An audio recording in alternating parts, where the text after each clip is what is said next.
আসসালামু আলাইকুম প্রিয় দর্শক, আজ আমি আপনাদেরকে জানাবো এক লিবিয়ান যুবকের সত্যিকারের হজ যাত্রা। একজন লিবিয়ান যুবক, নাম তার ছিল আমির। তার অন্তর ছিল পূর্ণ ঈমানে ভরা আর নিয়ত ছিল একটাই, হজ পালনের। সৌদি আরব যাওয়ার উদ্দেশ্যে এয়ারপোর্টে পৌঁছান। তখনই তার নাম নিয়ে একটি নিরাপত্তা সংক্রান্ত সমস্যা দেখা দিল। অফিসারেরা বলল, আপনি একটু অপেক্ষা করুন, আমরা আপনার সমস্যাটি সমাধান করার চেষ্টা করছি। ততক্ষণে অন্য যাত্রীরা প্লেনে উঠে যায়, দরজা হয়ে যায় বন্ধ। কিছুক্ষণ পর সমস্যা ঠিক হলেও পাইলট আর দরজা খুলতে রাজি হলেন না। ততক্ষণে অফিসাররা বলল, মন খারাপ করো না, হয়তো এটা তোমার কপালেই ছিল না। আমির বলল, আমার নিয়ত ছিল হজের, ইনশাআল্লাহ আমি হজেই যাব। পর অবাক করা খবর এলো, প্লেনটিতে নাকি কোনো যান্ত্রিক সমস্যা হয়েছে এবং তা ফিরেও আসছে।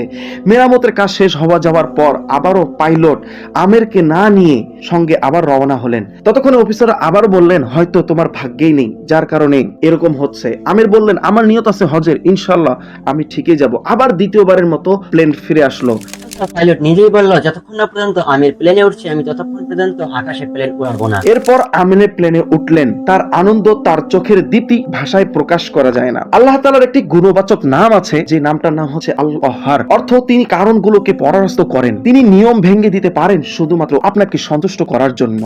কিভাবে কখন কি হবে তা নিয়ে চিন্তা করা বাদ দাও। তখন তোমার বিশ্বাস থাকে যে আল্লাহ তাআলা সবকিছুর ক্ষমতাবান। তিনি অসম্ভবকে সম্ভব করে তুলতে পারেন, তোমার কঠিন পথকে সহজ করে তুলতে পারেন, যে কোনো পরিস্থিতিকে উল্টে দিতে পারেন, অসম্ভবকেও সম্ভব করে তুলতে পারেন, তোমার কঠিন পথকেও সহজ পথে পরিণত করতে পারেন। শর্ত হচ্ছে একটাই, নিয়ত হোক পবিত্র আর ঈমান হোক অটল।